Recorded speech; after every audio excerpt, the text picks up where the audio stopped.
Hello my dear friends, कैसे हैं आप सभी। तो आज NDA science P Y Q series में बारी है एनडीए 2 2024 में पूछे गए साइंस के प्रश्नों का गहराई से विश्लेषण। जैसा कि आपको मालूम होगा कि हमने एनडीए साइंस सीरीज में सबसे पहले एनडीए 1 2025 में पूछे गए साइंस के सवालों का पोस्टमार्टम किया था और आज बारी है एनडीए 2 2024 में पूछे गए सवालों का पोस्टमार्टम। एनडीए 2 2024 जो है वो 1 सितंबर को हुआ था और इसमें जो भी साइंस के क्वेश्चंस पूछे गए हैं, फिजिक्स, केमिस्ट्री, बायोलॉजी, उसका बिल्कुल गहराई से एक एक पॉइंट का हम विश्लेषण करने वाले हैं। तो बिना किसी देर के चलिए शुरू करते हैं हम लोग सवालों का सिलसिला। ये रहा पहला क्वेश्चन आपके बायोलॉजी से।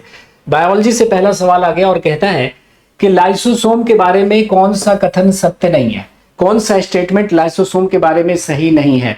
तो आप जानते हैं कि लाइसोसोम वेस्ट डिस्पोजल सिस्टम होता है। मतलब लाइसोसोम आप जानते हैं कि ये सेल है, सेल के अंदर ये न्यूक्लियस है, केंद्रक है और केंद्रक के अंदर एक थैलीनुमा संरचना होती है जिसे हम लोग क्या कहते हैं, लाइसोसोम कहते हैं। और इस लाइसोसोम में आप जानते ही हैं कि हाइड्रोलाइटिक एंजाइम्स होते हैं, हाइड्रोलाइटिक एंजाइम्स होते हैं और ये hydrolytic enzyme powerful digestive enzymes होते हैं।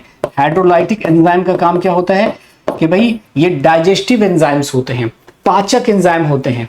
ये पूरे सेल को डाइजेस्ट कर देने की क्षमता रखते हैं। तो अगर ये गलती से बर्स्ट कर गया तो जिस सेल में है उसी को डाइजेस्ट कर देगा, इसलिए उसको suicide bag of the cell या atom bomb of the cell या digestive bag of the cell कहते हैं, है ना। अगर सेल के अंदर किसी ऑर्गेनेल की डेथ हो गई है, मान लिया कि भाई माइटोकॉन्ड्रिया की डेथ हो गई है, तो इसको क्या करेगा, इसको डिस्पोज करके बाहर निकाल देगा। और अगर पूरे सेल की डेथ हो गई है तो इसको डाइजेस्ट करके बॉडी से बाहर निकाल देगा, नया सेल डिवाइड करके उसकी जगह ले लेगा। तो बिल्कुल ये वेस्ट डिस्पोजल सिस्टम के तरह के तौर पे काम करता है। They break down all inorganic material, नहीं, यही जो है हमारा गलत है। ये सारे के सारे अकार्बनिक पदार्थों का अपघटन नहीं कर सकता, ये ज्यादातर ऑर्गेनिक मटेरियल्स का क्या करेगा, अपघटन करेगा। इसे हम suicidal bag of the cell यानी आत्महत्या की थैली या कोशिका का एटम बॉम्ब, क्योंकि सेल को पूरी तरह से डिस्ट्रॉय कर देता है, या digestive bag of the cell, क्योंकि जो हाइड्रोलाइटिक एंजाइम होते हैं वो क्या करते हैं, डाइजेशन का काम करते हैं और ये फॉरेन ऑर्गेनिज्म की एंट्री को भी क्या करते हैं, रोकते हैं, उसको खा जाते हैं। तो यहाँ पे गलत हमारा ऑप्शन नंबर बी हो गया। अगला सवाल भी आपका बायोलॉजी से है और कहता है कि which of the following two cell organelle have their own genetic material. Own genetic material कहने का मतलब है कि डीएनए। ओन जेनेटिक मटेरियल कहने का मतलब है कि डीएनए। अगर आपसे पूछा जाता है कि डीएनए मेनली फाउंड इन, डीएनए मुख्यतः कहाँ पाया जाता है, तो सेल के न्यूक्लियस में पाया जाता है ना, केंद्रक में पाया जाता है। DNA mainly found in, you will see nucleus of the cell. DNA मुख्यतः कहां पाया जाता है, तो कोशिका के केंद्रक में। लेकिन अगर क्वेश्चन होता है कि other than nucleus DNA also found in, केंद्रक के अलावा डीएनए और कहां पाया जाता है, तो बस दो ही सेल ऑर्गेनेल हैं, दो कोशिका अंगक ऐसे हैं जिसमें खुद का डीएनए और राइबोसोम होता है। खुद का डीएनए और राइबोसोम उसमें पाया जाता है, जिसकी वजह से ये खुद की प्रोटीन सिंथेसिस कर सकते हैं, है ना। और इसलिए इन दोनों सेल ऑर्गेनेल को कहा जाता है सेमी ऑटोनोमस सेल ऑर्गेनेल, अर्ध स्वायत्त कोशिकांग या अर्ध स्वावलंबी कोशिकांग। और वो कोशिका अंगक है हमारा कौन कौन, माइटोकॉन्ड्रिया और प्लास्टिड्स। माइटोकॉन्ड्रिया और जो लवक होते हैं उनमें खुद का डीएनए और राइबोसोम होता है, तो ये दोनों खुद की प्रोटीन संश्लेषण कर सकते हैं। आगे आते हैं, which one among the following tissue help to connect two bones. देखिए, दो हड्डियों को आपस में जोड़ने वाला जो संयोजी उत्तक है, कनेक्टिव टिश्यू है, उसका नाम क्या है, उसका नाम क्या है। तो देखिए, एरियोलर टिश्यू जो है वो स्किन को मसल्स से जोड़ता है। एरियोलर टिश्यू जो है वो त्वचा को मांसपेशियों से जोड़ने का कार्य करता है। टेंडन को टेंडन भी लिख सकते हैं या शुद्ध हिंदी में से कंडरा कहते हैं। ये मसल्स को बोन से जोड़ता है। किसको, मसल्स को बोन से जोड़ता है, मांसपेशियों को हड्डियों से जोड़ने का काम करता है या अस्थियों से जोड़ने का कार्य करता है। तो आ गया आपका कौन, लिगामेंट। लिगामेंट जो है वो बोन को बोन से जोड़ने का कार्य करता है, बोन को बोन से जोड़ने का कार्य करता है, अस्थि को अस्थि से जोड़ने का कार्य करता है, हड्डी से हड्डी को हड्डी से जोड़ने का कार्य करता है। जैसे यहां पर ये कोई बोन है और ये कोई दूसरा बोन है ना, इन दोनों को लिगामेंट की एक बैंड आपस में ऐसे कनेक्ट करेगी। जैसे ये बोन है ना, ये बोन है, ये दोनों लिगामेंट की एक बैंड से, एक पट्टी से आपस में जुड़ा रहेगा। तो बोन को बोन से आपस में कौन जोड़ता है, लिगामेंट, है ना। मसल्स को बोन से कौन जोड़ता है, टेंडन, है ना। स्किन को मसल से कौन जोड़ता है, एरिकुलर टिश्यू। और आप जानते हैं कि कार्टिलेज, जिसको उपास्थि कहते हैं, उपास्थि, कार्टिलेज पता है क्या करता है, कार्टिलेज बॉडी को फ्लेक्सिबिलिटी देता है। देखिए ये आपका नोज टिप, नाक का शीर्ष, ये कान, ईयर पिन्ना किसका बना हुआ है, और लंबी हड्डियों के शीर्ष पर, ये दो बोन के शीर्ष पर पाया जाएगा, ज्वाइंट में पाया जाएगा। ये देखिए, ताकि बोन मुड़े तो घिसे नहीं, अदरवाइज ये दोनों बोन अगर एक दूसरे पे मूव करता ना तो कड़कड़ तड़तड़ की आवाज आती, बोन घिस जाती। तो ये होता है आपका क्या, यहां पे भी क्या होता है आपका कार्टिलेज, कार्टिलेज। उसके बाद आपके जो ट्रैकिया होते हैं, ट्रैकिया, श्वास नली, श्वास नली पर भी कार्टिलेज की रिंग होती है, सी टाइप रिंग पाई जाती है। अधूरा रिंग रहता है ना, पूरा गोल नहीं रहता, अधूरा सा रिंग रहता है, सी टाइप, है ना, जो हवा ना रहने पर ट्रैकिया को क्लैप्स होने नहीं देता, श्वास नली को चिपकने नहीं देता।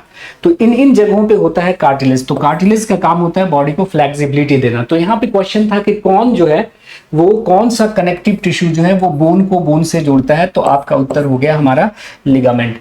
आगे आते हैं, कहता है कि which one among the following is the source of energy in cell. हमारे कोशिका में एनर्जी का स्रोत क्या है, कोशिका में एनर्जी का स्रोत क्या है, ADP, adenosine diphosphate, ATP, adenosine triphosphate, AMP, adenosine monophosphate. उत्तर क्या होगा, एटीपी। एटीपी को हम क्या बोलते हैं, energy currency of the cell. क्या बोलते हैं, energy currency of the cell, है ना। कोशिका की ऊर्जा की मुद्रा, कोशिका की ऊर्जा की मुद्रा।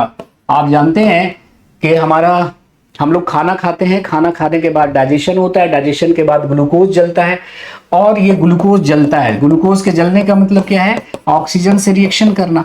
और ये ग्लूकोज में जो कार्बन है वो ऑक्सीजन से रिएक्शन करके CO2 देता है, और ये ग्लूकोज में जो हाइड्रोजन है वो ऑक्सीजन से रिएक्शन करके पानी देता है, और मिलती है अधिक मात्रा में ऊर्जा। इसी को हम लोग क्या बोलते हैं, रेस्पिरेशन। रेस्पिरेशन का मतलब क्या है, ग्लूकोज का जलना और जलकर एनर्जी देना। अब ये जो एनर्जी निकलती है रेस्पिरेशन के थ्रू, ये डायरेक्ट बॉडी में यूज नहीं होती, ये एटीपी के रूप में जमा होती रहती है। और जब कभी भी हमारी बॉडी को एनर्जी की जरूरत होगी, ये एटीपी टूटेगा और देगा एनर्जी, और ये एनर्जी क्या होगी, बॉडी में यूज होगी। तो जब भी बॉडी को एनर्जी की जरूरत होती है, एनर्जी देता कौन है, एटीपी। इसीलिए एटीपी को कहा जाता है ऊर्जा की मुद्रा, है ना। एटीपी का फुल फॉर्म आपको पता ही होगा, एडिनोसिन ट्राइफॉस्फेट, एडिनोसिन ट्राइफॉस्फेट। तो उत्तर हमारा हो गया option number B. Now in which among the following the vegetative propagation takes place through eye buds, है ना। आई बर्ड्स, नेत्र कलिकाओं के द्वारा अलैंगिक जनन किसमें होता है। अलैंगिक जनन आप जानते हैं कि वो पौधे जिसमें के फूल नहीं होते, उसमें रिप्रोडक्शन कैसे होता है, असेक्सुअल रिप्रोडक्शन होता है। और प्लांट में असेक्सुअल रिप्रोडक्शन कई तरह से होता है, उनमें से है एक वेजिटेटिव प्रोपेगेशन, कायिक प्रवर्धन। क्या है जी, कायिक प्रवर्धन, वेजिटेटिव प्रोपेगेशन, कायिक प्रवर्धन। कायिक प्रवर्धन में क्या होता है कि पौधे के तना से या जड़ों से या पत्तियों से नए पौधों का निर्माण।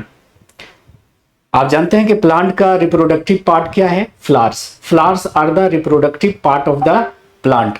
Flowers are the reproductive part of the plant. Flowers क्या होते हैं, प्लांट के रिप्रोडक्टिव पार्ट होते हैं, प्लांट के रिप्रोडक्टिव पार्ट होते हैं। और फ्लावर के अलावा बाकी जो भी पार्ट है वो कहलाता है वेजिटेटिव पार्ट। जैसे पत्तियां, तना, जड़, क्या कहलाता है, कायिक भाग। अब प्लांट के वेजिटेटिव पार्ट से, यानी पत्तियों से, तना से या जड़ों से नए पौधों का निर्माण कहलाता है वेजिटेटिव प्रोपेगेशन। आपने पढ़ा होगा कि आलू क्या है? एक तना है। आलू क्या है? तना है। क्यों? क्योंकि उसमें नोड्स और इंटरनोड्स हैं, पर्व संधियां या अंतःपर्व हैं और अंतःपर्व हैं। और प्लांट का, आलू का ये जो नोड है ना, आलू का ये जो नोड है ना, जिसे हम लोग बर्ड भी कहते हैं या जिसे हम आई भी कहते हैं, है ना। नोड मतलब पर्व संधि या कलिका, या इसको क्या कहते हैं? आंख। आप देखिएगा इसमें वेजिटेटिव प्रोपेगेशन आंखों के द्वारा होता है। देखिएगा यहां से आपको बर्ड्स निकलेंगे, और अगर आप आलू को यहां से काटकर जमीन में गाड़ देते हैं तो यहां से नया पौधा बन जाएगा। तो हमारा उत्तर हो गया पोटैटो। ठीक है, पोटैटो। नाउ अब आ जाइए, intermixing of particles of two different types of matter on their own is called. दो भिन्न प्रकार के पदार्थों के कणों का आपस में मिल जाना क्या कहलाता है? दो भिन्न प्रकार के पदार्थों के कणों का आपस में मिल जाना क्या कहलाता है? ऑस्मोसिस, है ना। Osmosis, Brownian movement, diffusion, conductance. तो देखिए दो सब्सटेंस का और उसके पार्टिकल्स का अपने आप आपस में मिल जाना, यह कहलाता है आपका डिफ्यूजन, परासरण। जैसे देखिए आप रूम के एक कोने में अगर बत्ती जला देते हैं, उसकी खुशबू पूरे रूम में फैल जाती है अपने आप ना, या आप फैलाते चलते हैं कि उधर भी चलो उधर भी चलो, अपने आप फैल जाती है। आप अपने किचन में कुछ अच्छा पका रहे होते हैं तो उसकी खुशबू पड़ोसियों को भी लग जाती है। कैसे? डिफ्यूजन के थ्रू। पानी में एक जगह आप कलर डाल दो, पूरा पानी रंगीन हो जाएगा। कैसे? डिफ्यूजन के थ्रू। कैसे? डिफ्यूजन के थ्रू। तो उत्तर हो गया हमारा डिफ्यूजन।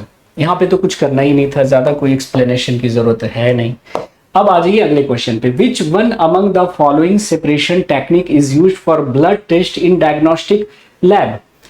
तो ये जो डायग्नोस्टिक लैब होते हैं उनमें कौन सा पृथक्करण तकनीक अपनाया जाता है? तो जो डायग्नोस्टिक लैब होते हैं उसमें आपने देखा होगा कि ब्लड सैंपल को सेंट्रीफ्यूज मशीन होता है, उसमें घुमाते हैं, जिसकी वजह से डिफरेंट डेंसिटीज वाले जो मटेरियल हैं ब्लड में वो सेपरेट हो जाते हैं। तो इस तकनीक को हम कहते हैं सेंट्रीफ्यूगेशन। क्या बोलते हैं? अपकेंद्रण कहते हैं, सेंट्रीफ्यूगेशन कहते हैं। इसको जस्ट आपको याद कर लेना है। अगले सवाल पे हम लोग चलेंगे। अगला सवाल हमारा कह रहा है कि which one among the following elements is polyatomic. Polyatomic मतलब ढेर सारे एटम का बना होता है। जैसे आप जानते हैं कि जो इनर्ट गैसेस होते हैं, जो आपके इनर्ट गैसेस होते हैं वो मोनोएटॉमिक होते हैं। इनर्ट गैसेस, अक्रिय गैसेस, अक्रिय जो गैसें होती हैं वो आपकी मोनो एटॉमिक होती है, सिंगल एटम का बना होता है। देखो हीलियम, नियॉन, आर्गन, क्रिप्टन, जेनन, रेडन। तो जो सिंगल एटम का बना होता है ना, तो उसको बोलते हैं एक परमाणुविक, है ना, एक परमाणुक। ठीक है, मोनो एटॉमिक। जैसे नाइट्रोजन डायटॉमिक, उसके बाद ओजोन ट्राई एटॉमिक। तो अगर दो से ज्यादा है तो उसको हम पॉली एटॉमिक बोल सकते हैं। तो ये ओजोन आपका क्या है? पॉली एटॉमिक है। उसी तरह से जो सल्फर होता है ना वो ऑक्टा एटॉमिक होता है, S8 होता है, ये S8 होता है। 8 जो है एटम एक साथ रहते हैं। तो सल्फर इसका सबसे बेहतरीन उत्तर हो गया। सल्फर इसका बेहतरीन उत्तर हो गया। आगे चलते हैं। विच of the following anion has the valency of -3। किस एनायन की वैलेंसी -3 होती है? -3 होती है। तो सल्फेट की तो 2 होती है, सल्फेट की 2 होती है, सो 4 2-। सल्फाइड की भी 2 होती है, S-2। नाइट्रेट की 1 होती है, NO3-। तो बच गया हमारा नाइट्राइड, N3- को हम नाइट्राइड कहते हैं। तो नाइट्राइड की जो वैलेंसी होती है वो क्या होती है? -3 होती है। इसको याद कर लेना, इसमें कुछ है ही नहीं। अगले सवाल पे चलते हैं। द मास ऑफ 0.4 मोल, ये 0.4 mole of nitrogen gas is. अब देखिए 1 मोल का मास कितना होता है?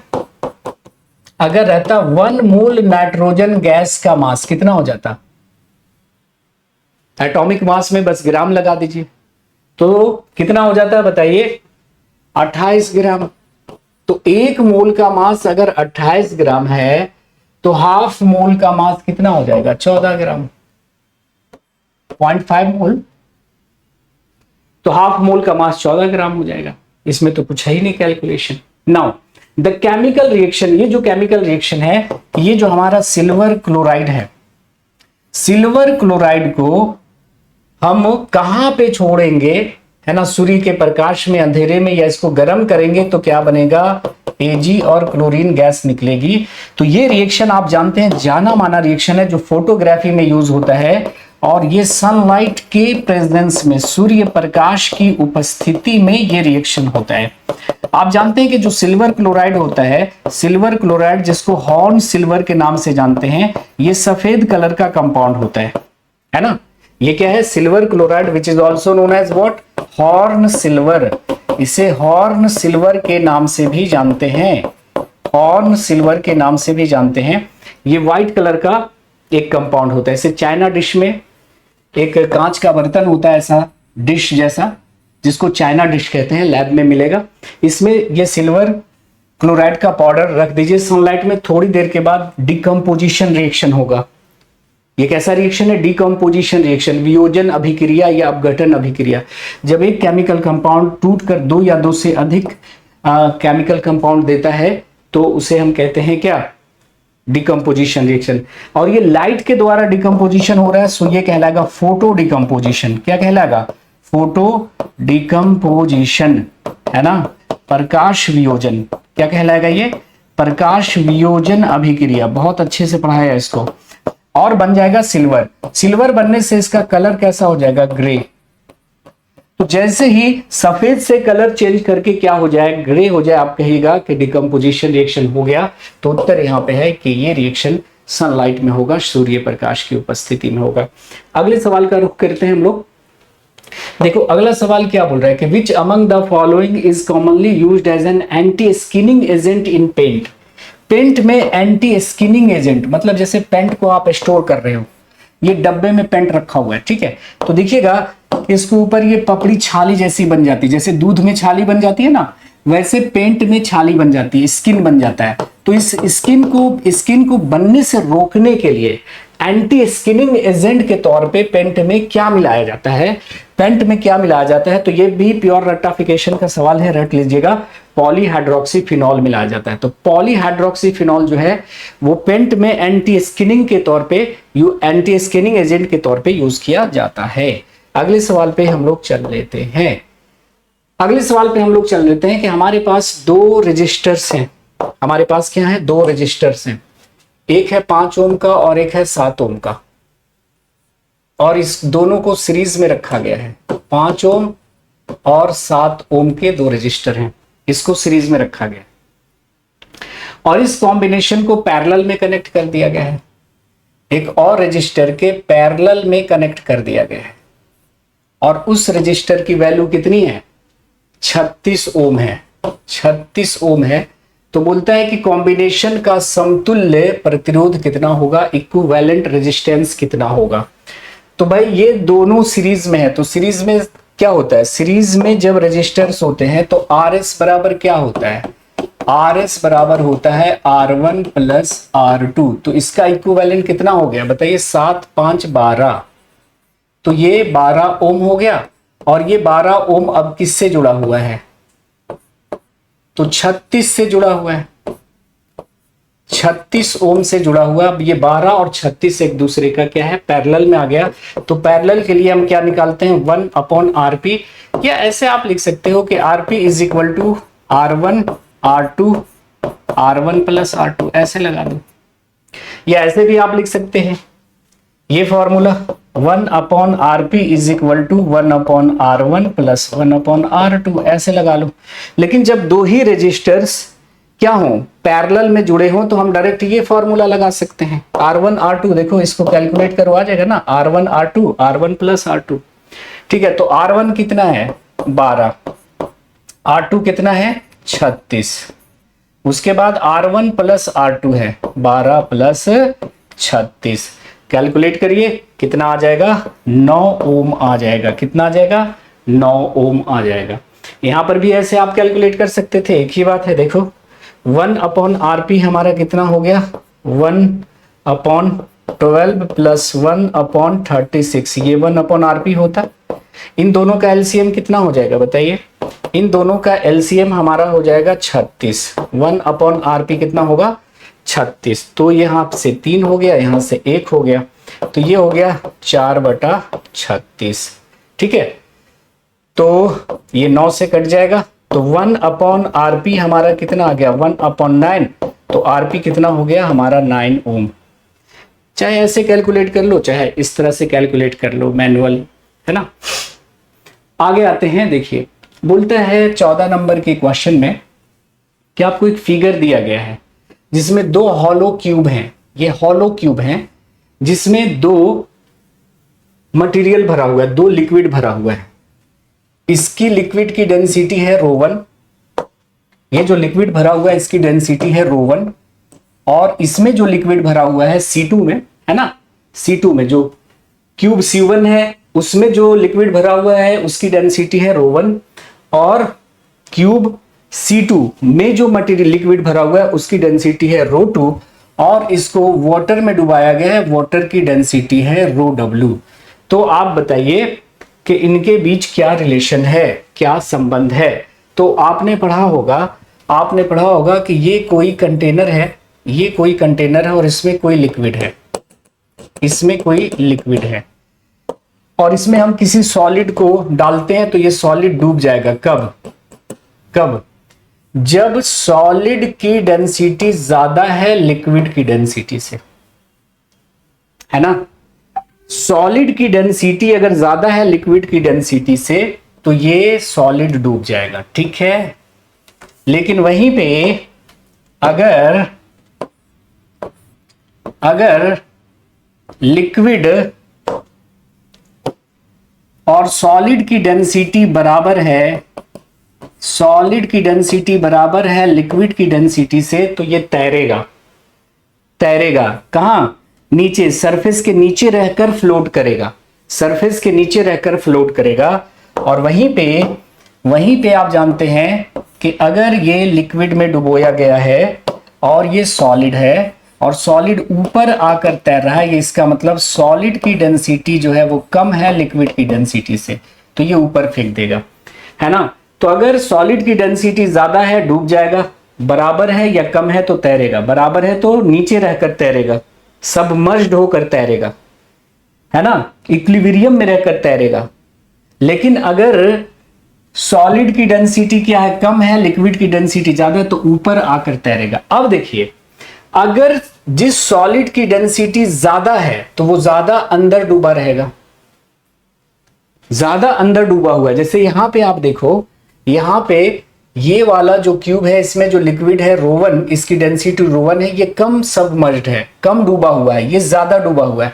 तो जो ज्यादा डूबा हुआ रहेगा पानी में, इसका मतलब उसकी डेंसिटी ज्यादा है, और जो कम डूबा हुआ है उसकी डेंसिटी कम है। तो ज्यादा डूबा हुआ कौन है बताइए, ज्यादा डूबा हुआ है आपका ρ2, है ना, ये ρ2 C2 ज्यादा डूबा हुआ है, क्योंकि इसमें जो लिक्विड है ρ2 है, इसका मतलब इसकी डेंसिटी ज्यादा होगी, तो सबसे ज्यादा डेंसिटी ρ2 की होगी, उसके बाद ρ1 की, और ये दोनों पानी के ऊपर तैर रहे हैं, इसका मतलब डेंसिटी क्या है, डेंसिटी कम है वाटर की, तभी तो वाटर की डेंसिटी कम है इनसे, तभी तो तैर रहा है, ज्यादा रहता तो डूब ना जाता। तो ρ2 ρ1 ρw हमारा ऐसा बन के आ गया। तो सबसे ज्यादा डेंसिटी ρ2 की है, उसके बाद ρ1 की है, और दोनों इस पे तैर रहे हैं, मतलब वाटर से तो ज्यादा ही डेंसिटी है इन दोनों की, है ना, यानी वाटर की डेंसिटी जो है वो कम है। तो याद कर लीजिए कि हमारा हो गया कौन सा, ऑप्शन नंबर बी हो गया। तो ρ2 की डेंसिटी ज्यादा है क्योंकि ये ज्यादा डूबा हुआ है, उसके बाद है ρ1 की डेंसिटी कम डूबा हुआ है, और देखिए फिर हो गई पानी की डेंसिटी, ठीक, क्योंकि उस पे वो तैर रही है। आगे बढ़ते हैं कि एक एस्ट्रोनॉट है जिसका वेट अर्थ पे 60 न्यूटन है, 60 न्यूटन है। देखिएगा क्वेश्चन को समझिएगा, फिजिक्स के क्वेश्चन में थोड़ा सा हमें टाइम देना पड़ेगा, इसको समझाना पड़ेगा, बायोकेमिस्ट्री का है नहीं। तो पृथ्वी पर 600 न्यूटन भार वाला एक अंतरिक्ष यात्री पृथ्वी की परिक्रमा कर रहा है, अंतरराष्ट्रीय अंतरिक्ष स्टेशन पर भारहीनता का अनुभव कर रहा है, इसका अर्थ है। आप देखिए स्पेस स्टेशन में, स्पेस क्राफ्ट में, फ्री फॉलिंग लिफ्ट में, है ना, फ्री फॉल के केस में वेटलेसनेस की स्थिति होती है, भारहीनता की स्थिति होती है। आप झूले से ऊपर से नीचे की तरफ आओ, देखो आपका लगेगा वेट खत्म हो गया। तो स्पेस स्टेशन में जो भारहीनता की स्थिति का कारण होता है, उसका कारण जो है वो क्या है कि acceleration on the astronaut is zero. नहीं, एक्सेलरेशन तो लग ही रहा है क्योंकि वो कॉन्स्टेंटली ये नीचे आ रहे हैं ग्रेविटी की वजह से, है ना। Normal reaction of the space station floor on the astronaut is zero. Yes, वहां पे नॉर्मल रिएक्शन की जो वैल्यू है वो जीरो है। ग्रेविटेशनल पुल तो लग ही रहा होगा, ग्रेविटेशनल पुल तो लग ही रहा होगा। और अप्लाइज अ सेंट्रीफ्यूगल फोर्स, सेंट्रीफ्यूगल फोर्स से मतलब है ही नहीं, तो नॉर्मल रिएक्शन जीरो होने की वजह से उसका वेट क्या होगा स्पेस क्राफ्ट में, आपका जीरो में महसूस होगा। Now which of the following statement gives characteristics of contact forces. Contact forces के क्या क्या कैरेक्टरिस्टिक्स हैं, क्या क्या लक्षण हैं, है ना।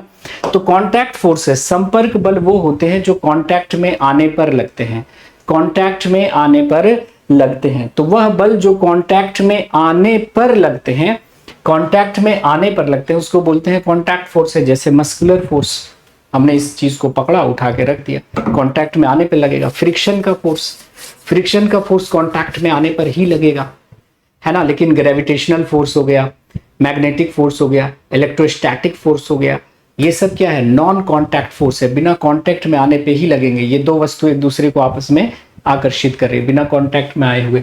तो बोलता है कि it appears between an object when it is in contact with some other object. बिल्कुल सही है ये। It satisfies the third law of motion. Yes, ये थर्ड लॉ ऑफ मोशन को क्या करते हैं, सेटिस्फाई करते हैं। ये बॉडी इस पे जितना फोर्स लगा रही होगी, ये बॉडी बदले में उतना फोर्स लगा रही होगी, तो बिल्कुल ये सही है। इट में appear between a pair of solid and fluid. बिल्कुल, ये नाव चल रही है, जल की सतह पे नाव चल रही है, तो ये नाव और जल की सतह के बीच भी फ्रिक्शन का फोर्स लगेगा। तो यहां पे हमारा जो है वो 1, 2 एंड 3 तीनों ही स्टेटमेंट हमारे क्या हो गए, सही हो गए। अब यहां पे बोल रहा है कि which among the following figures correctly represent the रे डायग्राम, है ना। लेंस के थिकनेस को हम थिन मानते हैं, तो कौन सा रे डायग्राम जो है वो करेक्टली एक्सप्लेन कर रहा है। ऐसा डायग्राम होता है क्या कि फोकस पे चला और फोकस पे ही जाके मिल गया, ये गलत है। यहाँ पे आप देखिए, ये 2F से गया और यहाँ पे मिल गया, फिर ऐसे पैरेलल हो रहा है, ये भी क्या है आपका गलत है। ये भी रे डायग्राम आप देख सकते हैं कि गलत है। तो सही हमारा ऑप्शन नंबर सी हो गया। ठीक है, पैरेलल रे आ रही है तो फोकस पे आके क्या होगी, मिलेगी, तो ये सही है, मिल सकती है यहां पे आकर के। ठीक, चलिए आगे आते हैं। Lightning is due to, lightning जो बिजली कड़कती है उसका क्या कारण होता है। तो देखो, बिजली जब कड़कती है तो बादलों के बीच क्या होता है, घर्षण होता है, बादलों के बीच फ्रिक्शन होगा। अब फ्रिक्शन होगा तो फ्रिक्शन की वजह से क्या होती है, इलेक्ट्रिसिटी प्रोड्यूस होती है। तो बादल का ऊपरी हिस्सा पॉजिटिवली चार्ज हो जाएगा, निचला हिस्सा निगेटिवली चार्ज हो जाएगा। और ये पॉजिटिव और निगेटिव चार्ज जब आपस में टकराएंगे, बादल के मूवमेंट से जब टकराएंगे तो लाइटनिंग होगी, स्पार्क होगा, है ना। तो the flow of charges between different parts of the cloud, यही आपका सही उत्तर हो गया। तो ये तो आपका 8th क्लास में, 8th क्लास के एनसीईआरटी से सवाल पूछ दिया गया, एकदम आसान सा सवाल है ये, इसमें कुछ नहीं करना। अब बोलता है, यहाँ पे देखिए फिगर दिए गए हैं 4, बोलता है कि किसमें बल्ब अधिक चमकेगा। अब यहाँ पे देखो 2 बल्ब है, एक ही बैटरी है, 2 बल्ब है, एक सेल है, यहाँ पर एक है एक है, तो जाहिर सी बात है इन दोनों को कंपेयर करेंगे तो ये ज्यादा चमकेगा, ये ज्यादा चमकेगा। यहाँ पे तो 2 वोल्टेज खा रहा है अकेला, यहाँ पर अकेला चमक रहा है। लेकिन यहाँ पे देखो, यहाँ पे 2 बैटरी है, यहाँ पे भी 2 सेल लगा हुआ है। सेल के समूह को दरअसल बैटरी कहते हैं। एक है तो सेल है, group of cells is known as what, battery, है ना, जो सीरीज में जुड़ा हुआ हो। तो 2 सेल, अगर 2 से ज्यादा सेल अगर सीरीज में जुड़े हुए हैं तो उसको बैटरी कहते हैं। अब देखिए इन दोनों को देखिए, तो जाहिर सी बात है कि एक की अपेक्षा 2 ज्यादा लाइट देगा। पर यहां पर देखो ये दोनों सीरीज में बल्ब जुड़ा हुआ है, तो आप सीरीज में जानते हैं कि वोल्टेज डिवाइड हो जाता है ना, सीरीज में वोल्टेज डिवाइड हो जाता है। लेकिन पैरेलल में वोल्टेज सेम रहता है, दोनों बल्ब के अक्रॉस वोल्टेज सेम रहेगा, है ना। तो सबसे ज्यादा जो चमकेगा वो डी वाला चमकेगा। तो ऑप्शन नंबर हमारा डी जो है वो सही हो गया। तो इस क्वेश्चन में भी कोई दम नहीं था, इस क्वेश्चन में भी कोई दम नहीं था। अब देखिए स्काई डाइवर के बारे में बात हो रही है कि एक स्काई डाइवर है और वो जंप कर रहा है जहाज से, है ना। जहां से जब जंप करेगा तो शुरुआत में क्या होगा कि उस पर जी लगेगा, पृथ्वी उसको अपने की तरफ खींचेगी तो उसका एक्सेलरेशन होगा कितना, 9.8 मीटर पर सेकेंड स्क्वायर से उसकी वेलोसिटी बढ़ेगी, क्योंकि पृथ्वी उसको अपनी तरफ आकर्षित कर रही है। हर सेकेंड उसकी स्पीड में 9.8 मीटर पर सेकेंड का स्पीड बढ़ता चला जाएगा, बढ़ता चला जाएगा, बढ़ता चलेगा। फिर क्या होगा, तो देखो स्पीड बढ़ेगा, पहले स्पीड बढ़ रहा है, देखो ये स्पीड टाइम का ग्राफ है, तो स्पीड बढ़ेगा, क्यों, पृथ्वी उसको नीचे की तरफ खींच रही है, एक्सेलरेशन होगा। और पृथ्वी की वजह से जो एक्सेलरेशन होता है उसको क्या कहते हैं, एक्सेलरेशन ड्यू टू ग्रेविटी, गुरुत्वीय त्वरण। हर सेकेंड उसकी स्पीड में कितना इंक्रीमेंट, अगर हम इसको लगभग 10 मान लेते हैं तो 0 से चला, 1 सेकेंड में हो जाएगा 10 मीटर पर सेकेंड, अगले 1 सेकेंड में 20 मीटर पर सेकेंड, अगले एक सेकेंड में 30 मीटर पर सेकेंड, यानी हर सेकेंड उसकी स्पीड में 10 मीटर पर सेकेंड की बढ़ोतरी होगी। तो स्पीड पहले बढ़ेगा और फिर पैराशूट खुलेगा, सॉरी स्पीड जैसे जैसे बढ़ेगा, जैसे ये मान लिया स्काई डाइवर है, तो पहले तो स्पीड बढ़ रही है, वेट क्या कर रहा है, इसको नीचे की तरफ ले जा रहा है, लेकिन जब ये नीचे की तरफ जाएगा तो एयर रेजिस्टेंस ऊपर की तरफ लगेगा। तो जब स्पीड बढ़ेगी तो ये फ्रिक्शन का फोर्स भी क्या है, फ्रिक्शन का फोर्स भी क्या है, बढ़ेगा, और एक ऐसा सिचुएशन आएगा कि ये दोनों कांस्टेंट हो जाएंगे, बराबर हो जाएंगे। ये जो वेट को ये फ्रिक्शन का फोर्स क्या कर लेगा, बैलेंस कर लेगा। स्पीड बढ़ती जा रही है, बढ़ती जा रही है, बढ़ती जा रही है, बढ़ती जा रही है, फ्रिक्शन का फोर्स बढ़ता जा रहा है, बढ़ता जा रहा है, बढ़ता जा रहा है। एक समय ऐसा आएगा कि ये जो फ्रिक्शन का फोर्स है इसके वेट को बैलेंस कर लेगा, तो नेट फोर्स क्या हो जाएगा, इस बॉडी पर 0 हो जाएगा, स्काई डाइवर पर नेट फोर्स क्या हो जाएगा, 0 हो जाएगा। और जब नेट फोर्स 0 हो जाएगा तो एक्सेलरेशन क्या हो जाएगा, 0। एक्सेलरेशन 0 होगा तो अब देखो ये कांस्टेंट स्पीड से मूव करेगा, कुछ देर तक कांस्टेंट स्पीड से मूव करेगा, कांस्टेंट स्पीड से मूव करेगा। अब देखो पैराशूट खुलेगा, अब जब पैराशूट खुलेगा तो ये जो फ्रिक्शन का फोर्स है अचानक से बढ़ेगा और इसकी स्पीड में क्या होगी, एकदम से कमी आएगी। इसकी स्पीड में देखो एकदम से क्या आ रही है, कमी आ रही है। पहले तो बढ़ा, फिर क्या हुआ, कांस्टेंट हुआ, टर्मिनल वेलोसिटी की वजह से। टर्मिनल वेलोसिटी आपने सुना होगा कि अगर कोई चीज किसी फ्लूइड में जा रही है नीचे तो उसका स्पीड बढ़ने से फ्रिक्शन का फोर्स बढ़ता है, और एक समय ऐसा आएगा कि इसके वेट को ये फ्रिक्शन का फोर्स बैलेंस कर लेगा। Net force 0, acceleration 0, net force 0 तो एक्सेलरेशन 0, तो कांस्टेंट वेलोसिटी से ये फिर नीचे मूव करेगा। इस कांस्टेंट वेलोसिटी को टर्मिनल वेलोसिटी कहते हैं, सीमांत वेग कहते हैं। तो ये देखिए ये कांस्टेंट वेलोसिटी को दर्शा रहा है। फिर जब पैराशूट खुलेगा तो इसके स्पीड में गिरावट आएगी और फिर से नई टर्मिनल वेलोसिटी अटेंड करेगा, तो फिर से कांस्टेंट होगा और फिर लैंड करेगा। तो ये जो पहला वाला ग्राफ है ये स्काई डाइवर के मोशन को सही से डिनोट कर रहा है, स्काई डाइवर के मोशन को सही से डिनोट कर रहा है। अब आ जाइए, एक क्वेश्चन है कि कौन सा डायग्राम आपका लीवर ऑफ सेकंड क्लास को सही से दर्शा रहा है। अब आप कहिएगा सर लीवर क्या है, तो लीवर जो होता है वो मशीन होती है, और मशीन क्या होती है, जो आपके काम को आसान करती है, आपके काम को आसान करती है। जैसे कैंची क्या है, मशीन है, स्टेपलर क्या है, मशीन है। तो उसी तरह से लीवर भी क्या है, एक मशीन है जो आपके काम को आसान करती है। जैसे मुझे ये लोड है यहाँ पे और इसको खींचना है तो मुझे ऐसे फोर्स लगाना पड़ेगा। अब मैंने क्या किया कि यहां पर एक रॉड लिया। लीवर क्या होता है, एक रॉड होता है जो एक फिक्स्ड पॉइंट के अबाउट रोटेट कर सकता है। इस फिक्स्ड पॉइंट को हम फलक्रम कहते हैं। क्या बोलते हैं, फलक्रम कहते हैं। अब हमने क्या किया कि इस लोड को ऐसे उठाने के बजाय इसके ऊपर रख दिया, तो ये लोड हो गया हमारा। और अब हमने क्या किया कि पहले हमें ऊपर फोर्स लगाना था, अब हमने इसको ऐसे पुश किया, ये फोर्स लगाया। इस फोर्स को यहां पे हम एफर्ट बोलेंगे। क्या बोलेंगे, एफर्ट बोलेंगे। अब इसको मैं ऐसे पुश कर रहा हूं, ये लोड ऊपर जा रहा है और आसानी से जा रहा है। तो ये होता है लीवर। अब लीवर ऑफ फर्स्ट क्लास क्या है कि अगर देखो लीवर ऑफ फर्स्ट क्लास क्या है, ऐसे याद रख लीजिएगा, FLE। क्या याद रख लीजिएगा, फ्ली याद रख लीजिएगा, FLE यानी फ्ली याद रख लीजिएगा।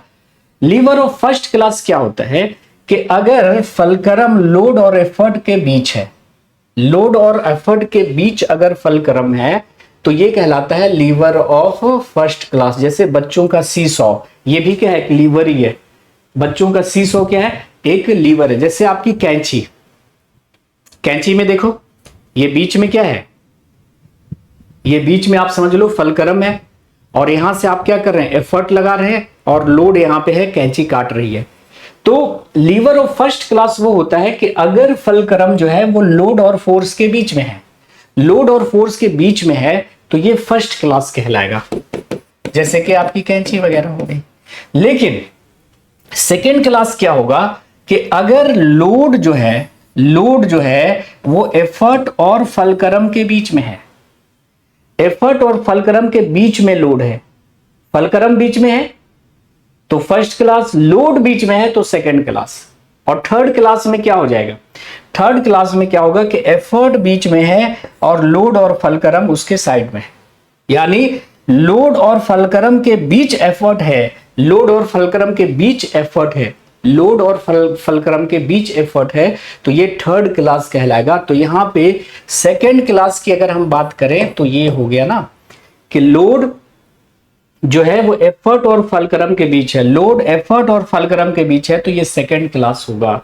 अगर एफर्ट लोड और फलक्रम के बीच है तो थर्ड क्लास। तो FLE याद रख लीजिएगा, अगर मिड में क्या है, फलक्रम है तो फर्स्ट क्लास, मिड में लोड है तो सेकंड क्लास, मिड में एफर्ट है तो थर्ड क्लास, थर्ड क्लास है ना। चलिए आगे बढ़ते हैं। ये देखिए एक इलेक्ट्रिक सर्किट आपको दिया गया है और यहां पे पूछ रहा है कि वोल्टेज और ये जो करंट है, वोल्टेज और करंट की, यहां पर ये जो करंट आ रहा है उसकी वैल्यू क्या होगी, वोल्टेज और करंट की वैल्यू क्या होगी ये निकालना है आपको, ठीक है। वोल्टेज और करंट की वैल्यू क्या होगी, है ना, सही कॉम्बिनेशन क्या है। तो यहां पे देखो, यहां पर एमीटर लगा हुआ है, यहां से 3 एम्पियर का करंट बह रहा है, तो ये वोल्टेज कितना होगा। आप जानते हैं कि V इज इक्वल टू क्या होता है हमारा RI। देखो रेजिस्टेंस कितना है 100 ओम का, करंट कितना बह रहा है इससे 3 एम्पियर का, करंट कितना बह रहा है 3 एम्पियर का, तो वोल्टेज निकल नहीं जाएगा क्या, V is equal to RI होता है। तो रेजिस्टेंस कितना है 100 और करंट कितना बह रहा है 3 एम्पियर का, तो कितना हो गया 300 वोल्ट। वोल्टेज हमारा कितना हो गया 300 वोल्ट, हुआ कि नहीं हुआ बताओ। अब हमें क्या करना है कि ये वाला करंट निकालना है। तो ये टोटल करंट कैसे आएगा, इस आर्म से जो करंट बहेगा, इस आर्म से जो करंट बहेगा और इस आर्म से जो करंट बहेगा, ये तीनों आकर यहां पर मिल रहे हैं, किरचॉफ लॉ लगाएंगे ना, तो तीनों यहां पे आकर के ये मान लिया कि करंट I1 है, ये मान लिया इससे करंट I2 फ्लो कर रहा है, ये करंट I3 फ्लो कर रहा है ना। फिर तीनों मिलकर मान लिया करंट I जा रहा है, तो इस आर्म से करंट I1, इससे I2, इससे I3 मिलकर फिर I हो गया। तो इस आर्म से कितना करंट फ्लो करेगा, I1 कितना करंट फ्लो करेगा बताइए। I is equal to V is equal to RI, तो I इज इक्वल टू कितना होगा V अपॉन R। तो I1 कितना हो जाएगा V अपॉन R1, है ना।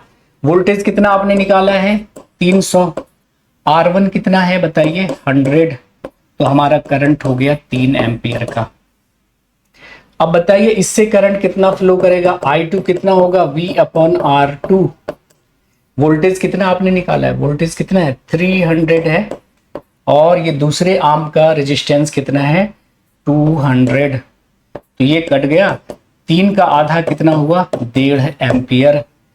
इस आर्म से कितना करंट फ्लो करेगा बताइए I3 V अपॉन R3। बताइए V हो गया 300 और R3 भी है हमारा 300, तो हमारा करंट बन के आ गया 1 एम्पियर, करंट बन के आ गया 1 एम्पियर। तो टोटल करंट कितना हो जाएगा I1 plus I2 plus I3, यानी आपका हो गया 3 ampere plus 1.5 ampere plus 1 ampere. तो 3 1 4 1 5 5.5 मतलब 5.5 एम्पियर। तो जरा आप देख लो कि किसमें ये सही उत्तर हो रहा है। तो 300 वोल्ट और 2 एम्पियर, 600 वोल्ट, 1 एम्पियर, 300 वोल्ट और 5.5 ampere. Option number B will be the right option. ठीक है, ऑप्शन नंबर बी जो है वो हमारा राइट ऑप्शन हो गया। नाउ कहता है कि which one among the following disease is cause due to deficiency of vitamin D. Vitamin D की कमी से कौन सा रोग होता है? बेरी बेरी नाम का रोग विटामिन B1 की कमी से होता है और B1 का रासायनिक नाम है थियामिन। क्या नाम है जी? थियामिन नाम है। क्या नाम है? थियामिन। विटामिन सी की कमी से होता है स्कर्वी, जिसमें मसूड़ों से खून आने लगता है। निमोनिया एक बैक्टीरियल डिजीज है, जीवाणु जनित रोग है जो स्ट्रेप्टोकोकस निमोनी नामक बैक्टीरिया से होता है। तो बच गया हमारा रिकेट्स। तो बच्चों में अगर विटामिन डी की कमी हो जाती है तो हो जाता है रिकेट्स, लेकिन एडल्ट में अगर विटामिन डी की कमी हो जाती है, वयस्कों में अगर विटामिन डी की कमी हो जाती है तो आपका हो जाता है एक और बीमारी जिसका नाम है ऑस्टियोमैलेशिया। क्या नाम है जी? ऑस्टियोमैलेशिया। ऑस्टियोमैलेशिया। दोनों ही बीमारी में सिम्टम सेम रहता है, हड्डियों में दर्द रहेगा, हड्डियों का विकास ठीक से नहीं हो पाएगा, हड्डियां कमजोर हो जाएंगी। तो रिकेट्स में और ऑस्टियोमैलेशिया में सेम है, हड्डियों में दर्द, हड्डियों का विकास ठीक से नहीं होगा, हड्डियां कमजोर हो जाएंगी और बच्चों के पैरों की हड्डियां ऐसी टेढ़ी हो जाती है जिसको बोर्ड लेग कहते हैं, ऐसे ऐसे मुड़ जाता है। ठीक है, चलिए आगे आते हैं। Which one among the following combination most represent the component of balance diet. मतलब ये कह रहा है कि निम्नलिखित में से कौन सा कॉम्बिनेशन बैलेंस डाइट को बतला रहा है, संतुलित आहार को बतला रहा है। तो भोजन में कार्बोहाइड्रेट है, विटामिन है, प्रोटीन है, फैट है, मिनरल है, फाइबर है, वाटर है। तो बिल्कुल यही तो लग रहा है कि ये बैलेंस डाइट है। और क्या क्या चाहिए? देखिए, भोजन में कार्बोहाइड्रेट चाहिए, विटामिन चाहिए, प्रोटीन चाहिए, वसा चाहिए, खनिज चाहिए, रेशे चाहिए जिसको हम रुक्षांश कहते हैं, डाइटरी फाइबर्स कहते हैं, रफेजेस कहते हैं। यहाँ पे कार्बोहाइड्रेट है, विटामिन है, प्रोटीन है, फैट है, मिनरल है। Carbohydrate, vitamin, protein, minerals and water. Vitamin, protein, fat, mineral and fibre and water. तो सही मुझे लग रहा है यही है और यही 100% सही होगा। थोड़ा हम पानी पी लेते हैं फिर आते हैं।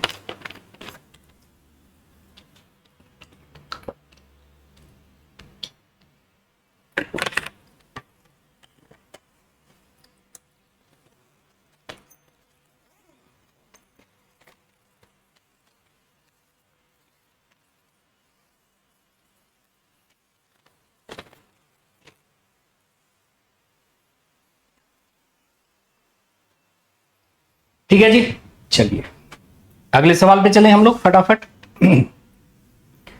तो अगले सवाल पे हम लोग चल लेते हैं कि इन विच पार्ट और organ of human body cartilage is not found. अभी हमने पिछले क्वेश्चन में आपको बताया था कि कार्टिलेज भी क्या है? कनेक्टिव टिश्यू है। कार्टिलेज भी क्या है? कनेक्टिव टिश्यू है। कार्टिलेज क्या है? संयोजी उत्तक है जो बॉडी को फ्लेक्सिबिलिटी देता है, लचीलापन देता है। जैसे नोज टिप, ईयर पिंडा, लंबी हड्डियों के शीर्ष पर या ज्वाइंट में, ट्रैकिया में, ये सब में पाया जाएगा। तो नाक में तो पाया जाएगा, श्वास नली में पाया जाएगा, नी ज्वाइंट में पाया जाएगा, लेकिन जो ब्रोंकियोल्स होते हैं, ब्रोंकियोल समझते हैं ना, ये श्वास नली है आपकी, ट्रैकिया। ट्रैकिया डिवाइड होकर क्या बनाती है? ब्रोंकाई, है ना। ये है आपकी trachea. What is this? This is trachea, श्वास नली। अब ये श्वास नली विभाजित होकर क्या बना लेती है? ब्रोंकाई। श्वास नली विभाजित हो गई, क्यों? दोनों फेफड़ों की तरफ जाना है ना, तो डिवाइड होगा। तो श्वास नली जब विभाजित हो गई तो इसे कहते हैं ब्रोंकाई, श्वसनी। अब ये श्वसनी भी जब फेफड़े में एंटर करती है तो ढेर सारी ब्रांचेस में बढ़ जाती है। तो ये आपका ब्रोंकाई जो डिवाइड हो गया ना, इसको कहते हैं हम लोग ब्रोंकियोल। अब ये क्या कहलाएगा? जैसे ये मान लिया कि ये ब्रोंकाई है, ब्रोंकाई डिवाइड हो गई, तो ब्रोंकाई डिवाइड होने के बाद क्या कहलाएगी? ब्रोंकियोल। ब्रोंकियोल, श्वसनिका, श्वसनिका कहलाएगी। तो इस ब्रोंकियोल में नहीं होता, ब्रोंकियोल में नहीं होता है ना, क्योंकि इधर से तो गैसियस एक्सचेंज होना है ना। तो नोज में, ट्रैकिया में, नी ज्वाइंट में, है ना, आपके घुटने के ज्वाइंट में, हाथ के ज्वाइंट में, हर जगह आपका कार्टिलेज मिलेगा। Now which part of nephron of the human kidney is responsible for filtration of blood for excretion.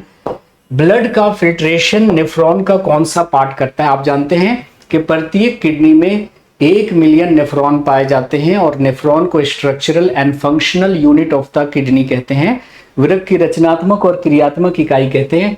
और नेफ्रॉन के कई पार्ट होते हैं, नेफ्रॉन के कई पार्ट होते हैं। ये देखिए, ये पार्ट कहलाता है बोमेन्स कैप्सूल। ये जो आपका कैपिलरीज का यहाँ पे बंच है, इसको कहते हैं ग्लोमेरुलस। ये वाला कहलाता है पीसीटी, ये वाला कहलाता है लूप ऑफ हेनले, ये कहलाता है डीसीटी, ये कहलाता है कलेक्टिंग डक्ट। तो इधर से ब्लड आता है और इधर से निकलता है, और ब्लड जब ग्लोमेरुलस से पास करता है तो ये छन छन कर कहाँ पे आता है? बोमेन्स कैप्सूल में, है ना। तो ये जो रचना है ये बोमेन्स कैप्सूल में फिल्ट्रेशन होता है। एक्चुअली में फिल्ट्रेशन करता है कौन? तो ग्लोमेरुलस, और ये फिल्टर होकर कहाँ आता है? बोमेन्स कैप्सूल में। तो ग्लोमेरुलस जो है वो ऑप्शन में नहीं है, तो हमें मजबूरी में, ग्लोमेरुलस को गुच्छ कहते हैं हिंदी में, मजबूरी में लगाना पड़ेगा बोमेन्स कैप्सूल। ठीक है, आगे आते हैं। Organisms of which of the following phylum are called sponges. किस फाइलम के ऑर्गेनिज्म को स्पंज के नाम से जाना जाता है? तो आप जानते हैं सिलेंट्रेटा नहीं, प्लेटीहेल्मिन्थिस मतलब फ्लैटवर्म, प्लेटीहेल्मिन्थिस के जंतुओं को फ्लैटवर्म कहा जाता है, चपटी कृमि के नाम से जाना जाता है, तो ये भी नहीं होगा। इकाइनोडर्मेटा में आता है आपका स्टारफिश वगैरह, सी अर्चिन वगैरह, तो बच गया हमारा पॉरीफेरा। पॉरीफेरा संघ के जंतुओं को स्पंज कहा जाता है क्योंकि इसकी बॉडी पर असंख्य छिद्र होते हैं। They are pore bearing animals, है ना। शरीर की सतह पर ढेर सारे छिद्र होते हैं, इसीलिए नाम है पॉरीफेरा, जिसमें आता है आपका स्पंज, साइकोन, लिकोसोलेनिया, है ना, बहुत सारे, यूएस्पोंजिया जिसको बाथ स्पंज के नाम से भी जानते हैं। तो पॉरीफेरा, पॉरीफेरा पोर बियरिंग एनिमल्स, छिद्र युक्त शरीर वाले जंतु। आ जाइए अगले सवाल पे। बोलता है कि a point object is placed at the centre of curvature of a spherical concave mirror. एक कॉन्केव मिरर है और ये कॉन्केव मिरर का ये पोल है, ये फोकस है और ये सेंटर ऑफ कर्वेचर है।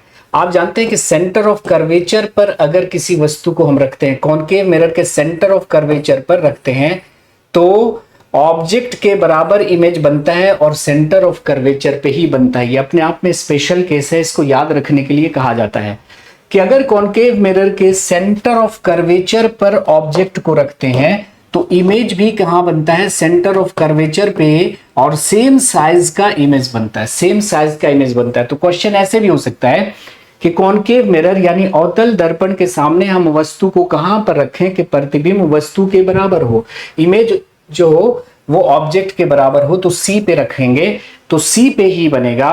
और कैसा होगा? सेम साइज का होगा, सेम साइज का होगा, समान आकार का होगा, और रियल और इन्वर्टेड तो होगा ही, क्योंकि वर्चुअल सिर्फ कहां बनेगा?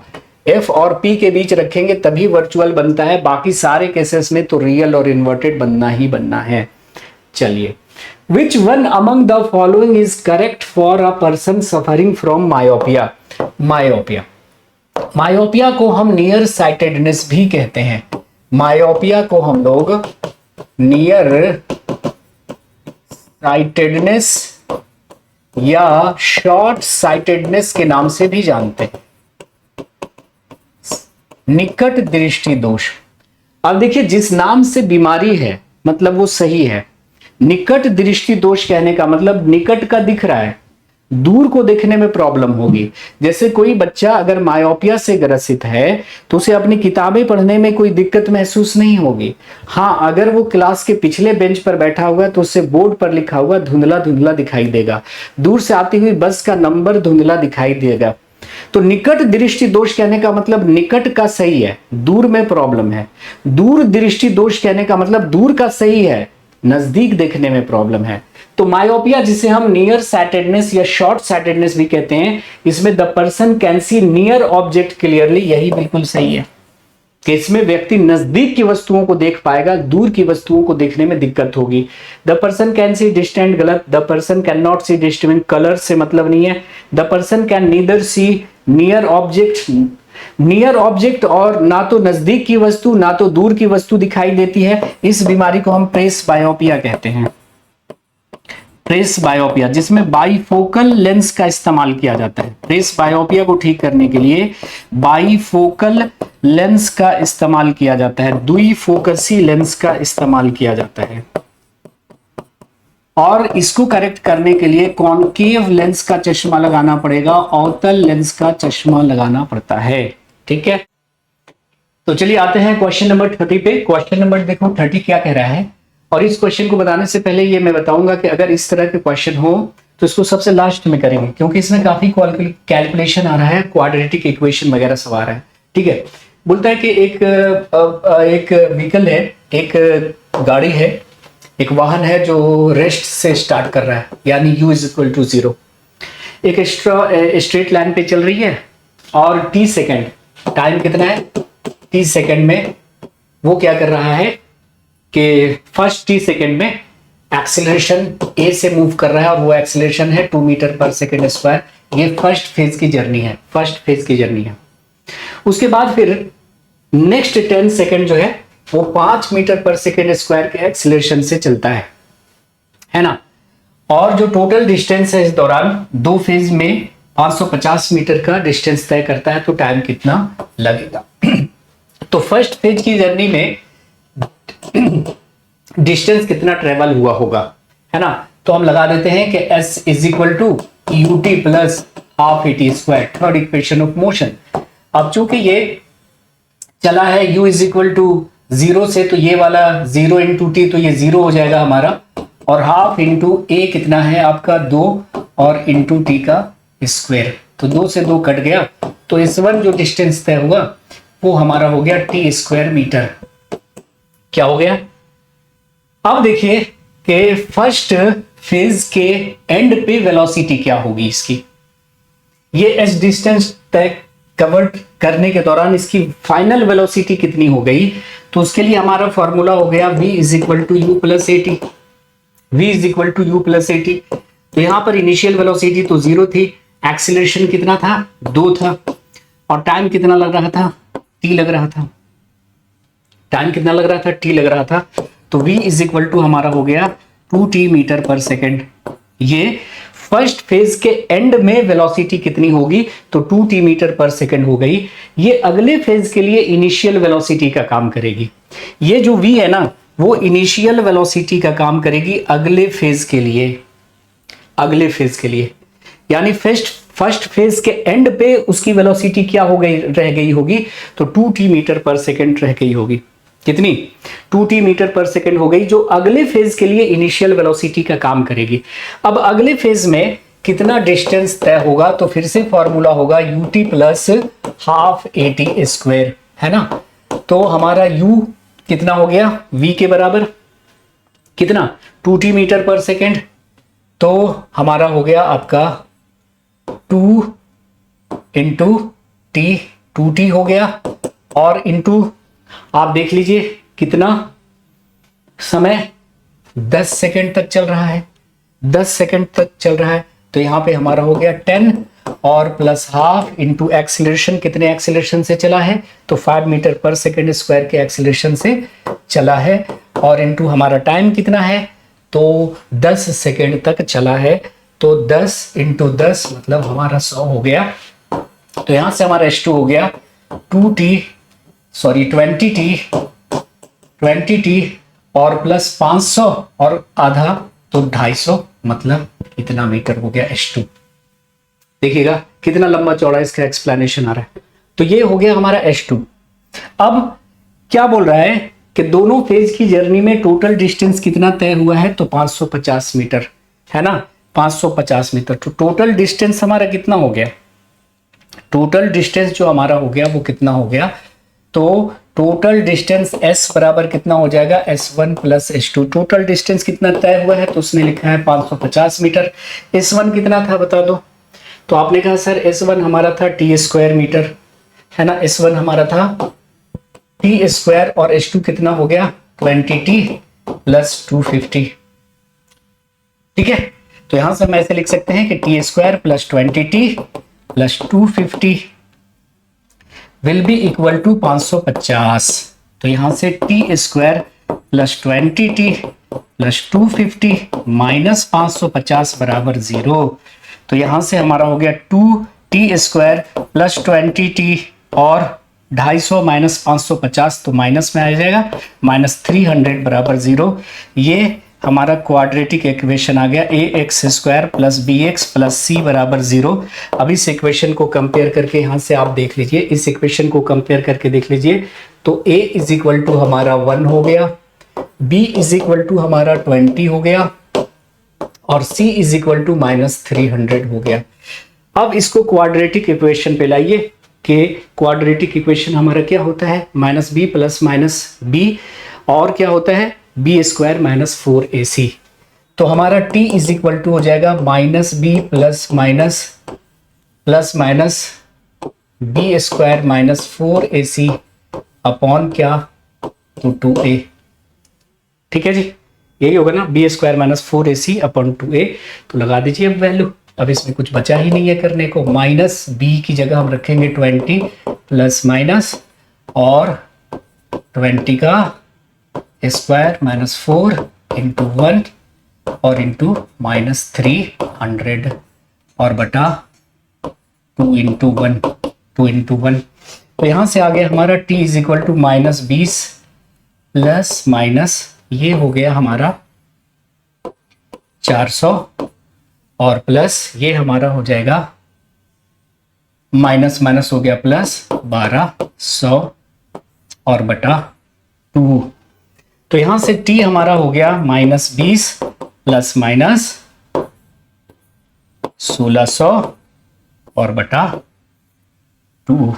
तो यहां से t हमारा हो गया 20 माइनस 20 प्लस माइनस और ये हो गया हमारा कितना तो 40 और बटा 2, 40 बटा 2। तो ये वैल्यू हमारी आ गई। अब निकाल लीजिए, अब निकाल लेंगे तो हमारा कितना आएगा, t1 की वैल्यू कर देते हैं। t1 हमारा यहां से अगर आप t1 निकालना चाहो तो दोनों वैल्यू ले लेते हैं, एक बार पॉजिटिव एक बार नेगेटिव। तो माइनस 20 और प्लस 40 बटा हमारा हो गया कितना 2। तो माइनस 20 प्लस 40 कितना हो गया बताइए, 20 बटा 2 मतलब 10 हो गया। और अगर हम T2 लेना चाहें तो माइनस 20 और माइनस 40 बटा 2 तो हमारा माइनस 60 और बटा 2 तो हमारा आ गया माइनस 30।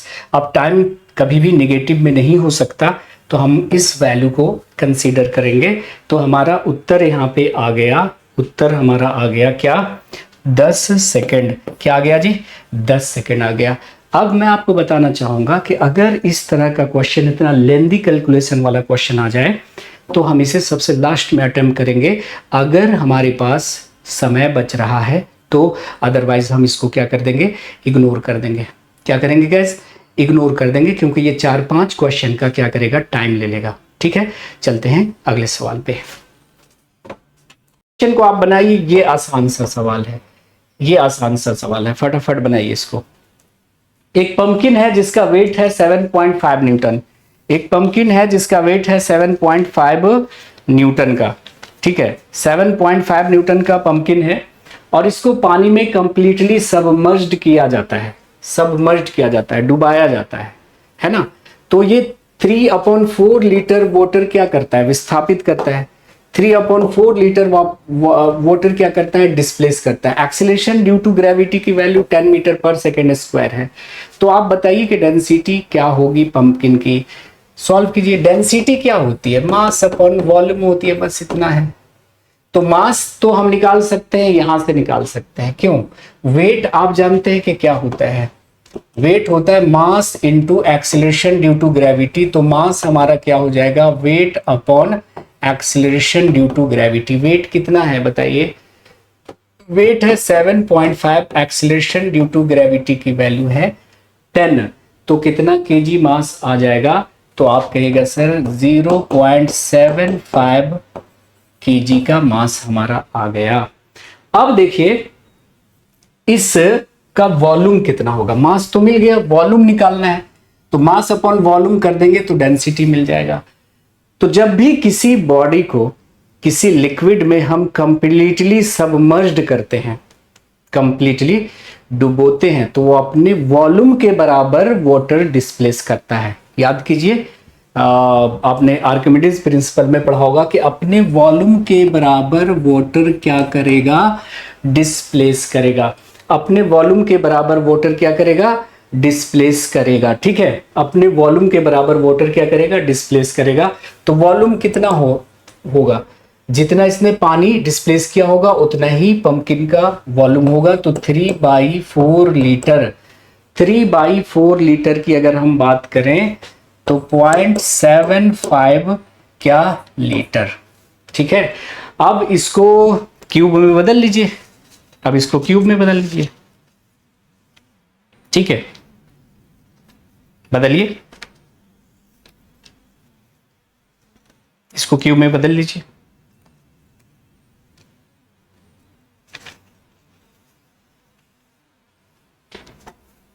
बदल के देखिए कितना आ रहा है।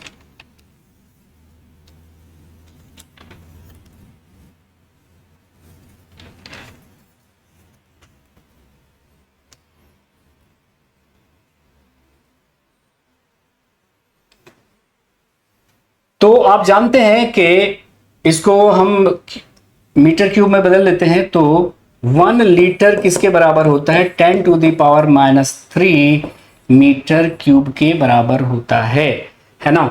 तो यहां से हमारा वॉल्यूम हो गया, अगर वॉल्यूम की बात करें तो 0.75 इंटू 10⁻³ मीटर क्यूब, यानी हमारा वॉल्यूम हो गया 0.00075 मीटर क्यूब, 0.00075 मीटर क्यूब। अब लगा दीजिए, अब इसमें कुछ बचा ही नहीं है। डेंसिटी क्या होगी, मास अपॉन वॉल्यूम हो जाएगी। तो डेंसिटी होगी मास अपॉन वॉल्यूम। मास कितना है, 0.75 kg है, 0.75 kg है, और बटा यहां से वॉल्यूम आ गया 0.00075, है ना। तो ये कट गया, ये काट देते हैं, तो यहां से हमारा आ गया 1000 kg पर मीटर क्यूब। क्या आ गया हमारा, 1000 kg पर मीटर क्यूब। देखिए पॉइंट हटाइए दोनों तरफ से, इधर से 2 नीचे ले जाइए, इधर से 4 ऊपर ले जाइए, तो आपका 1000 kg पर मीटर क्यूब आ जाएगा। तो इस क्वेश्चन में तो कोई दम था ही नहीं, बस आपको क्या करना था कि मास निकालना था, वॉल्यूम निकालना था, और उसकी वैल्यू को यहाँ पे पुट कर देना था। नाउ बोलता है कि एक बल्ब है, इलेक्ट्रिक बल्ब है, जो 20% एनर्जी को, एक बल्ब है जो कन्वर्ट कर रहा है 20% ऑफ इट्स पावर कंजप्शन, अपने पावर कंजप्शन का 20% हीट लाइट में कन्वर्ट कर रहा है, और बाकी को हीट में लॉस कर दे रहा है। बल्ब का फिलामेंट का रेजिस्टेंस कितना है, इतना है, और वो करंट कितना ले रहा है, इतना। तो बताइए, पूछ रहा है कि अगर 10 घंटे उसे जलाया जाता है रोजाना, तो 5 रुपया के हिसाब से, 5 रुपया के हिसाब से उसे कितना पैसा देना पड़ेगा, 10 दिन के अंदर वो कितनी यूनिट बिजली कंज्यूम करेगा। तो कितनी यूनिट बिजली कंज्यूम करेगा, पहले हमें यह निकालना है, और उसको 5 से क्या करना है, मल्टीप्लाई कर लेना है। तो सबसे पहले हम देखते हैं कि टोटल पावर कितना कंज्यूम कर रहा है ये, है ना। उसका 20% ही लाइट में कन्वर्ट कर रहा है ना। तो टोटल पावर के लिए हमारे पास 3 फॉर्मूला होता है। इलेक्ट्रिक पावर को निकालने के लिए 3 फॉर्मूला होता है। P is equal to V I, P is equal to I square R, P is equal to V square upon R. ये पावर का फॉर्मूला हम कब यूज करेंगे, जब पोटेंशियल और करंट दिया हुआ है, जब रेजिस्टेंस और करंट दिया हुआ है, जब वोल्टेज और रेजिस्टेंस दिया हुआ है। यहां पे पावर, बल्ब का हमें सबसे पहले पावर निकालना पड़ेगा। तो बल्ब का जो पावर निकालने के लिए हमें रेजिस्टेंस और करंट दिया हुआ है, तो कौन सा फॉर्मूला लगाएंगे, ये वाला फॉर्मूला लगाएंगे। P is equal to I square R. कितना करंट ले रहा है, कितना करंट ले रहा है, 2 एम्पियर, 2 एम्पियर करंट ले रहा है, तो 2 गुना 2, और रेजिस्टेंस कितना है, 600 ओम है। तो कितना हो गया बताइए, रेजिस्टेंस कितना हो गया इसका, 200 ओम है, सॉरी, रेजिस्टेंस इसका 200 ओम है। तो आपका आ गया 800 वाट। पावर कितना हो गया, 800 वाट। अब हमें पावर पता कर चल गया, तो नंबर ऑफ यूनिट निकालने का एक फॉर्मूला होता है, readymade formula, watt into R upon 1000। ये रेडीमेड फॉर्मूला आप यूज करिएगा, वॉट इंटू आर अपॉन 1000। ये नंबर ऑफ यूनिट निकालने का तरीका है। नंबर ऑफ यूनिट आपको किलो वाट आवर में निकल जाएगी। तो कितने वॉट का बल्ब है, हमने अभी निकाल लिया कितने वॉट का बल्ब है, तो आपने कहा सर 800 वॉट का बल्ब है, कितने घंटा, 10 घंटा रोजाना उसे जलाया जा रहा है। तो वॉट इंटू आर अपॉन कितना हो गया 1000, कट गया, यानी 8 यूनिट ये कंज्यूम करेगा। तो 8 यूनिट टोटल कंज्यूम कर रहा है, तो 1 यूनिट का चार्ज है 5 रुपया, तो 8 यूनिट का चार्ज कितना हो जाएगा, तो 40 रुपया। टोटल पावर कितना कंज्यूम किया, टोटल पावर कितना कंज्यूम किया इसने, टोटल पावर कितना कंज्यूम किया, 8 यूनिट, 8 यूनिट टोटल पावर इसने कितना कंज्यूम किया, 8 यूनिट इसने पावर कंज्यूम किया। ठीक है, 8 यूनिट इसने पावर कंज्यूम किया और 8 यूनिट का पैसा कितना लगा, 40 रुपया। लेकिन ये क्या कर रहा है कि टोटल पावर कंजप्शन का 20% ही क्या कर रहा है, 20% ही लाइट में बदल रहा है। तो 40 रुपया का 20% निकाल लीजिए, तो 40 का 20% निकाल लेते हैं, तो कितना हो गया बताइए, 0 से 0 कट गया, आपका 8 रुपया इसे देना पड़ेगा, है ना। तो 40 का 20% या यहां से 8 यूनिट का टोटल यूनिट कंजम्पशन कितना है, टोटल यूनिट कंजम्पशन है 8 यूनिट, तो 8 यूनिट का 20% ही जा रहा है कहां पर, आप पहले इसको भी निकाल सकते थे, 20% किस में जा रहा है, लाइट में जा रहा है, तो 8 का 20% लाइट में जा रहा है, तो यूनिट निकाल के और फिर 5 से मल्टीप्लाई कर सकते थे। तो हमारे यहाँ पे उत्तर हो गया 8 रुपया देना पड़ेगा उसे। ठीक है, तो ये भी आसान सा सवाल था, इसमें कुछ है ही नहीं। नाउ बोलता है कि which one of the following statement best defines the concept of heat. Heat के कॉन्सेप्ट में कौन सा स्टेटमेंट हीट के बारे में सही से बतला रहा है। बोलता है कि the transformation of energy from one form to another form. ये हीट के बारे में है क्या, transformation of energy one form to another form, ये क्या है, law of conservation of energy है ना, law of conservation of energy है कि ऊर्जा को ना तो उत्पन्न किया जाता है ना ही विनाश किया जा सकता है, उसका बस एक रूप से दूसरे रूप में परिवर्तन किया जा सकता है, ट्रांसफॉर्मेशन किया जा सकता है। The conversion of energy into mass and vice versa due to temperature difference.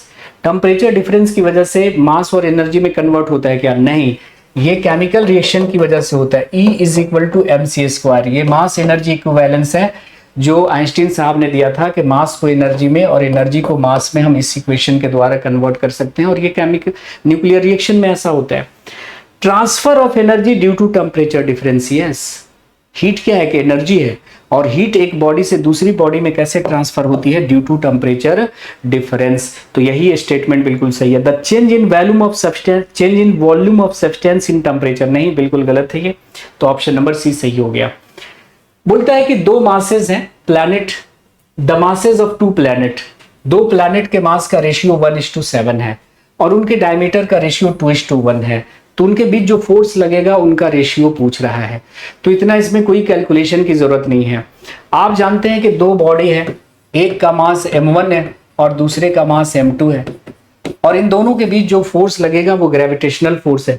ये बॉडी इस पे जितना फोर्स लगाएगी, ये बॉडी उस पे उतना ही फोर्स लगाएगी, क्योंकि आपने पढ़ा होगा कि Newton's law of gravitation obeys Newton's third law of motion, है ना। न्यूटन के गुरुत्वाकर्षण का नियम न्यूटन के तीसरे नियम को फॉलो करता है, न्यूटन के गति के तीसरे नियम को क्या करता है, ओबे करता है।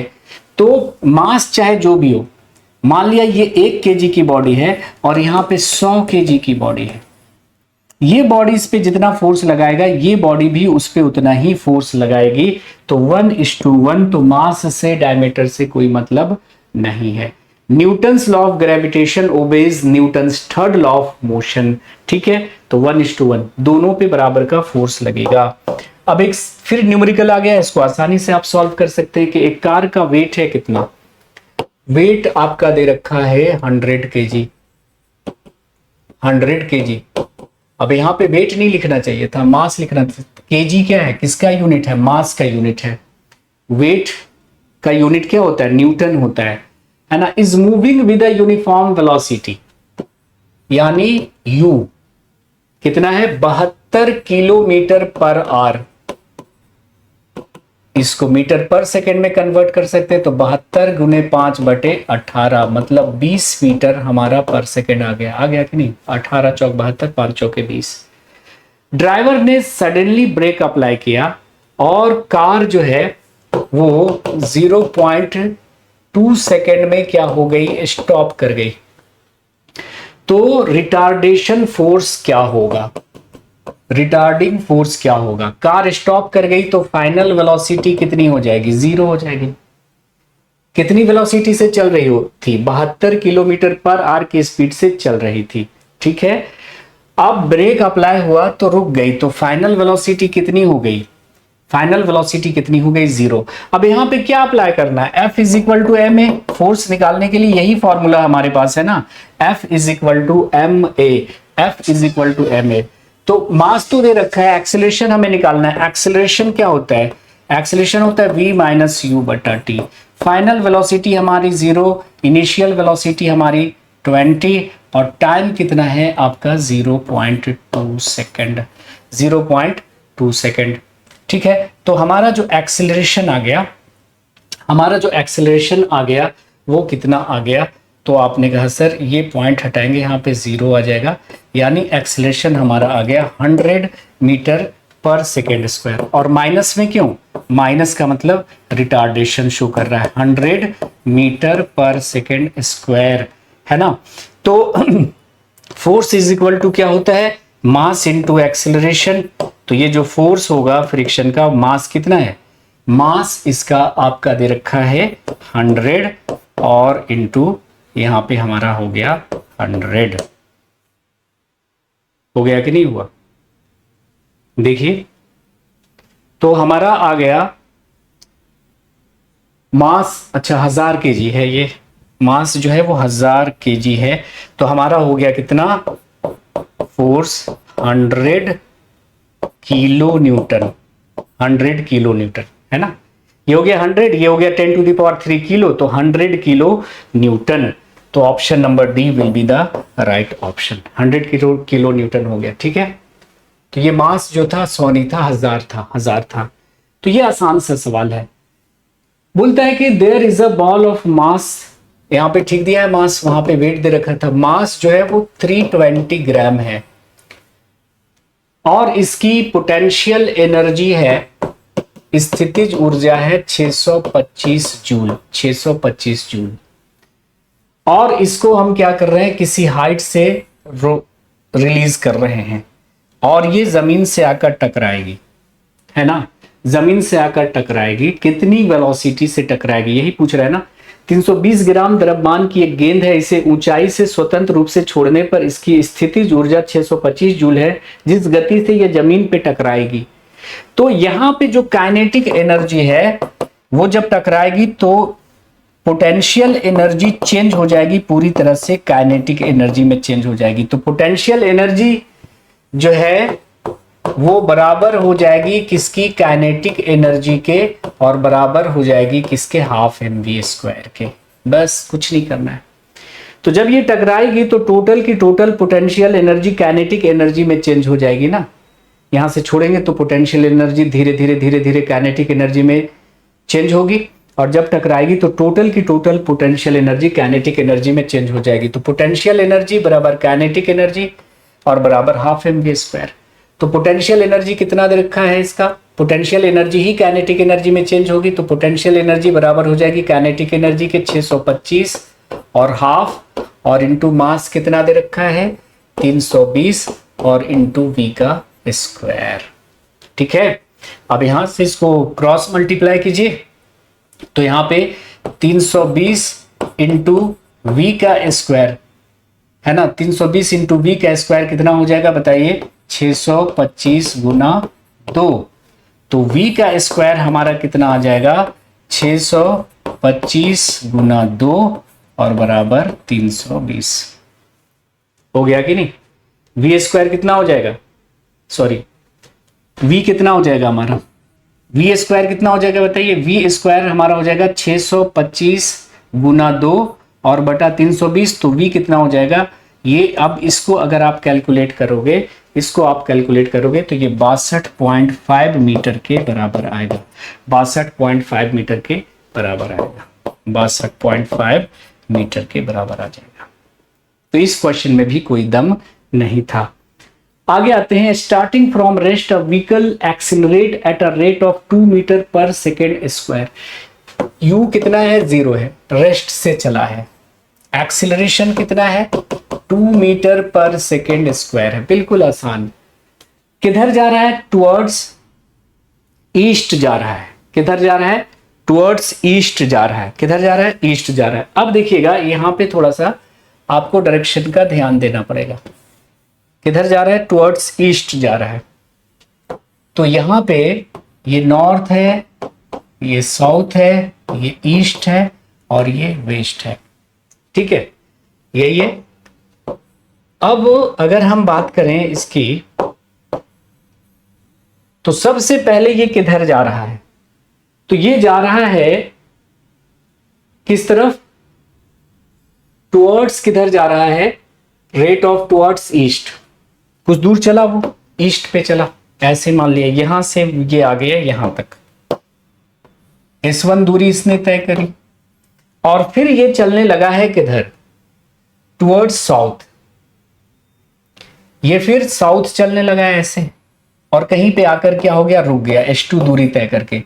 तो पूछ रहा है कि डिस्प्लेसमेंट क्या होगा, तो डिस्प्लेसमेंट क्या होगा, उसने कुछ दूरी तय करी और किधर, ईस्ट की तरफ, फिर ये चलने लगा साउथ की तरफ, तो ईस्ट की तरफ मान लिया इसने S1 दूरी तय करी और साउथ की तरफ S2 दूरी तय करी, तो पूछ रहा है कि डिस्प्लेसमेंट क्या होगा। तो डिस्प्लेसमेंट क्या होता है, इनिशियल और फाइनल पोजीशन के बीच की दूरी, यहां से चलना शुरू किया था, ये ओरिजिन था, ये था इनिशियल पोजीशन, ये था फाइनल पोजीशन, ये जो दूरी होगी यही आपकी होगी डिस्प्लेसमेंट।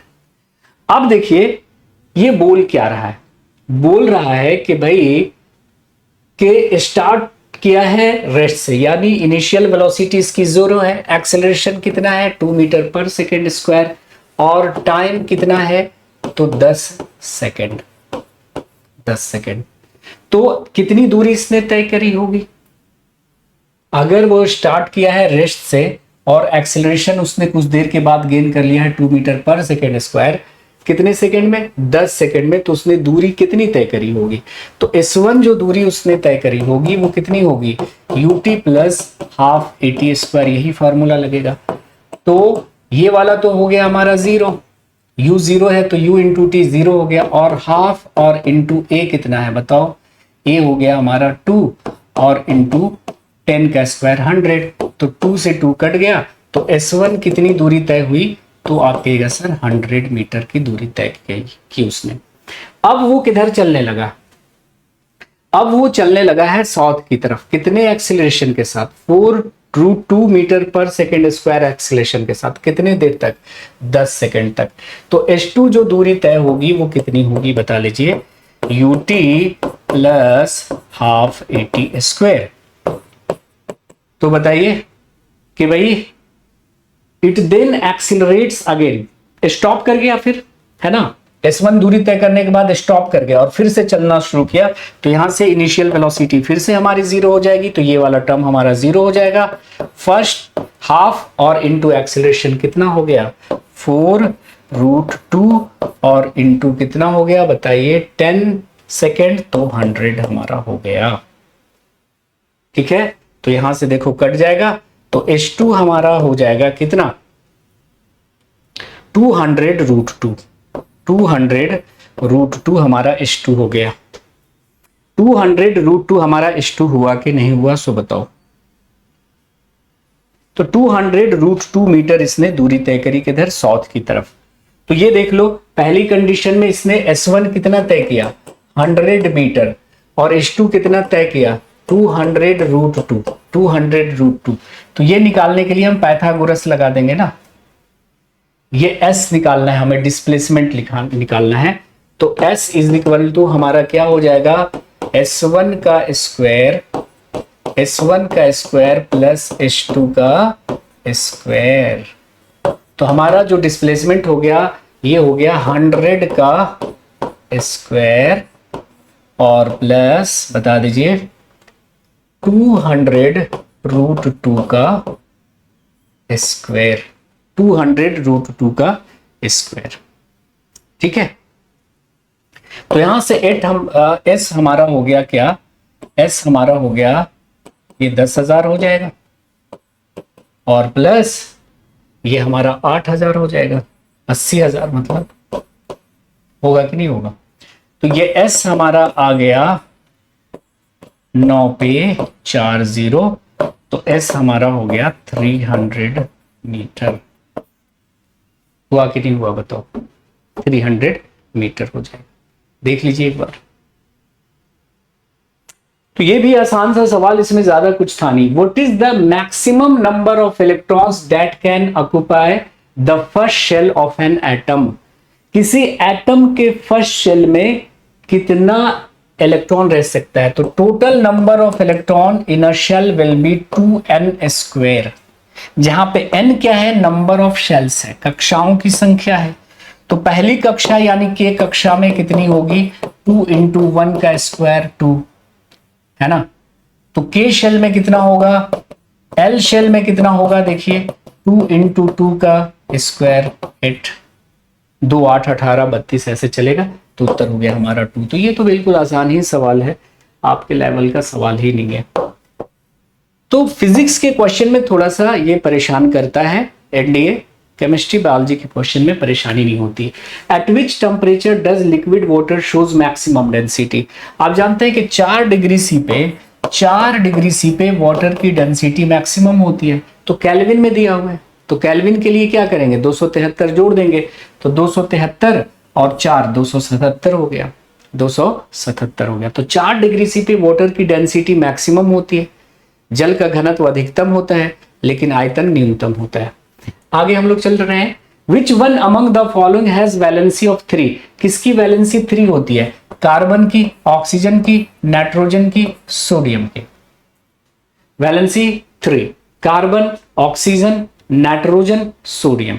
तो कार्बन की वैलेंसी 4, ऑक्सीजन की वैलेंसी 2, सोडियम की वैलेंसी 1, नाइट्रोजन की वैलेंसी 3 नाइट्राइड में। ठीक है, चलिए ठीक है जी, कार्बन, ऑक्सीजन, नाइट्रोजन, सोडियम। अब आ जाइए, विच one among the following is an example of oxidation reaction. Oxidation reaction का एग्जांपल कौन है, वाटर का फ्रीज होना, बिल्कुल नहीं। शुगर डिसॉल्व होना, बिल्कुल नहीं। बॉइलिंग ऑफ पेट्रोल, बिल्कुल नहीं। रस्टिंग ऑफ आयरन क्या है, ऑक्सीडेशन रिएक्शन है और उसमें भी रिडॉक्स रिएक्शन है। Redox reaction, rusting of iron क्या है, रिडॉक्स, यानी रिडक्शन और ऑक्सीडेशन दोनों साथ साथ चल रहा होता है। आगे बढ़ते हैं। Which one among the following fertilisers is a source of nitrogen. निम्नलिखित में से कौन सा फर्टिलाइजर नाइट्रोजन का सोर्स है। अब देखिए इसमें ऑप्शन में यूरिया है, तो यूरिया में लगभग 47% नाइट्रोजन होता है, सबसे ज्यादा। फॉर्मूला क्या होता है, NH2CONH2, NH2CONH2, this is the molecular formula of urea. Urea का अणु सूत्र या आणविक सूत्र है। ठीक है, आगे बढ़ते हैं। अगर हम एल्युमिनियम की बात करते हैं तो एल्युमिनियम का जो एटॉमिक नंबर 13 है और मास नंबर 27 है। अब किसी एटम का एटॉमिक नंबर और मास नंबर अगर गिवन है तो उसमें कितने प्रोटॉन्स, कितने न्यूट्रॉन्स, कितने इलेक्ट्रॉन्स से हम निकाल सकते हैं। जितना एटॉमिक नंबर होगा उतना ही प्रोटॉन होगा और जितने प्रोटॉन्स होंगे उतने ही इलेक्ट्रॉन होंगे, क्योंकि एटम न्यूट्रल होता है। न्यूट्रॉन निकालने के लिए मास नंबर से एटॉमिक नंबर को माइनस कर देते हैं, मतलब 27 - 13 कितना हो गया आपका 14। हुआ कि नहीं, बताइए, 14 हो गया। तो पूछ रहा है कि नंबर ऑफ इलेक्ट्रॉन कितने होंगे, 13 होंगे, बिल्कुल सही है। नंबर ऑफ प्रोटॉन 13 होंगे, बिल्कुल सही है। नंबर ऑफ न्यूट्रॉन 14 होंगे, बिल्कुल सही है। वैलेंसी 2 होगी, गलत है। इसकी वैलेंसी कितनी होती है, वैलेंसी 3 होती है, वैलेंसी 3 होती है। तो गलत उत्तर है आपका ऑप्शन नंबर डी। आ जाइए, the elemental composition of diamond. Diamond actually में क्या है, तो डायमंड कार्बन का एलोट्रॉप है। एलोट्रॉप मतलब क्या, कि एक ही तत्व के विभिन्न रूप हैं। कार्बन का एलोट्रॉप कहने का मतलब ये सिर्फ और सिर्फ कार्बन का बना होगा। तो डायमंड क्या है, डायमंड में कार्बन हाइड्रोजन होगा, गलत। कार्बन ऑक्सीजन होगा, गलत। नहीं, डायमंड क्या है, प्योर कार्बन है। एलोट्रॉप मतलब क्या होता है, एलोट्रॉप मतलब क्या होता है? एलोट्रॉप मीन्स कि एक ही तत्व के विभिन्न रूप। आगे आते हैं, which one among the following is an example of chemical change. निम्नलिखित में से कौन एक केमिकल चेंज का उदाहरण है? केमिकल चेंज वो होता है जिसमें कोई नया सब्सटेंस बनता है जो इरिवर्सिबल होता है ना। सब्लिमेशन ऑफ कैम्फर, कैम्फर जो है वो उड़ गया है गैस बनकर, केमिकल चेंज नहीं है। Melting of ice chemical change नहीं है। Heating of iron rod chemical change नहीं है। लेकिन mixing of sodium hydroxide and HCl, sodium hydroxide HCl से रिएक्शन कराएंगे तो NaCl बनेगा और पानी बनेगा, तो ये केमिकल चेंज हो गया। तो ये तो और ही आसान सा सवाल है। विच one among the following is the correct focal length of a combination of power of lenses. पहला लेंस है जिसका पावर है 2.5 डायोप्टर, दूसरा लेंस है जिसका पावर है -2 डायोप्टर। तो कॉम्बिनेशन का पावर कितना हो जाएगा? कॉम्बिनेशन का पावर हो जाएगा P1 प्लस P2। तो P1 कितना है 2.5 और प्लस P2 कितना है -2, है ना। तो कॉम्बिनेशन का पावर हमारा कितना आ गया 2.5 और -2, तो हमारा आ गया 0.5 डायोप्टर। अब बोल रहा है कि भाई फोकल लेंथ क्या होगा, कॉम्बिनेशन का पावर क्या होगा, है ना। कॉम्बिनेशन के पावर का फोकल लेंथ कितना होगा? तो P इज इक्वल टू, आप जानते हैं कि 1/f होता है, तो F इज इक्वल टू कितना हो जाएगा 1/P। तो 1 कितना हो गया 0.5, 0.5। तो यहां से पॉइंट को हटाइए यहां से और यहां पे डाल दीजिए आप 0। तो 5 दूनी 10 मतलब 2 डायोप्टर हमारा उत्तर हो गया, प्लस 2 मीटर, सॉरी मीटर हमारा उत्तर हो गया। फोकल लेंथ की यूनिट क्या होती है? मीटर होती है। तो प्लस 2 मीटर हमारा यहाँ पे उत्तर आ गया। Now AC mains domestic supply India में करंट कितने टाइम में अपना डायरेक्शन चेंज कर लेता है? तो AC हमारा जो होता है, इंडियन AC का जो फ्रीक्वेंसी होती है वो 50 हर्ट्ज होती है। तो लगभग 1/100 सेकेंड में जो है वो अपना डायरेक्शन चेंज करता है। इसको आपको याद कर लेना है। आगे बढ़ते हैं। एक ब्लॉक है जो 2 kg का है, मास कितना दे रखा है 2 kg का है। देखिए आसान है ये भी। हॉरिजॉन्टल सरफेस पर चल रहा है, वो स्पीड जो है उसकी है 10 मीटर पर सेकेंड, इस स्पीड से चल रही है। इट कम्स टू रेस्ट, यानी इसकी फाइनल वेलोसिटी हो जानी है 0। कितनी दूरी तय करने के बाद? तो 20 मीटर दूरी तय करने के बाद रेस्ट में आ जाती है।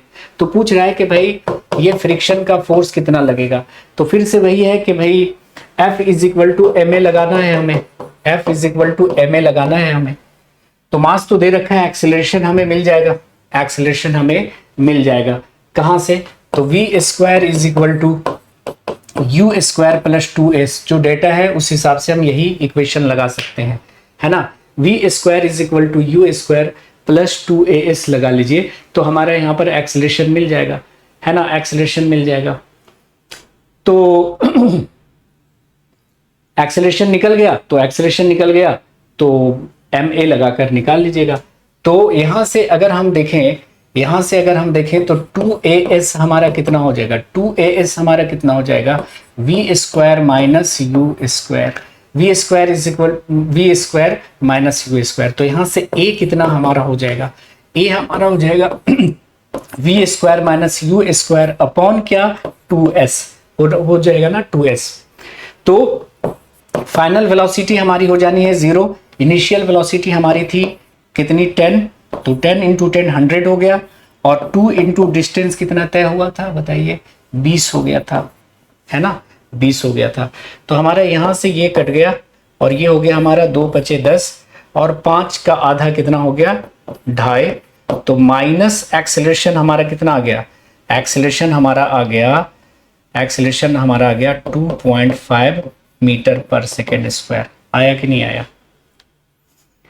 5/2, तो 5 का आधा कितना होता है 2.5। ये एक्सेलरेशन माइनस में आने का मतलब क्या हो रहा है कि रिटार्डेशन हो रहा है। अब लगा दीजिए F is equal to ma। तो F इज इक्वल टू हमारा मास कितना दे रखा है 2 kg का, है ना। मास कितना दे रखा है 20 kg है, ये एक्चुअली में मास हमारा है 20 kg का, और एक्सेलरेशन हमारा आ गया 2.5। एक्सेलरेशन हमारा आ गया 2.5। तो ये पॉइंट से ये 0 हो गया कैंसिल, और 25 दूना 50 न्यूटन हमारा उत्तर आ गया। 25 दूना 50 न्यूटन हमारा आंसर आ गया ये। ठीक है, आंसर आ गया। तो ये भी आसान है, इसमें ज्यादा कुछ करना नहीं है। अब आ जाइए, given below are the 4 cases in which certain heat transfer is taking, certain heat transfer is taking place, है ना, टेकिंग प्लेस। बोलता है कि एक आइस मेल्ट कर रहा है ग्लास में full of water, water is boiling in an open container, a metal rod is heated in a furnace, a cup of coffee is allowed to cool on a table।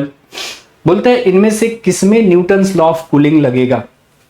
तो Newton's law of cooling क्या कहता है कि dq upon dt यानी rate of cooling जो होगी directly proportional होगी किसके, temperature difference between body and its surrounding.